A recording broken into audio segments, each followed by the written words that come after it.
Uy, maaga nakauwi ngayon, kaya feel magluto ng dinner. Hi guys! Maaga nga akong nakauwi ngayon, hindi nga nakapag-overtime kasi medyo pagod na. Niyaya ko na umuwi agad si Mister para makapagpahinga kami bago mag-prepare ng dinner. After ko ang mag-rest, galing sa biyahe, na-open na ako sa ref. Meron pa pala kaming leftover doon na chicken kaya pinainit ko na lang muna. From tinola, prinito ko. Tapos may shrimp na din pala kaming stock na prinito ko na lang din after nung pinaglutuan ko ng chicken. Sabi nga din ni Mister, magkubaon siya bukas ng pananghalian niya, kaya dinagdagan ko na lang din ng fish para minsanan na lang din yung pagod.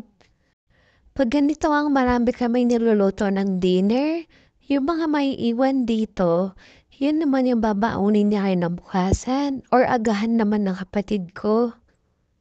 Gusto lang namin maraming ulam na nakalagay sa mesa paggabi kasi dinner na lang din kami talaga nagkakausap-usap, nagkakakwentuhan. After nga ng mamantikang dinner namin, nag-dessert na lang kami ng donut na binili ko from Ma'am Zanella. Super sarap ng donut na to, napakasimple. May fresh siyang gatas na powder pero kahit hindi mo na ilagay, masarap na.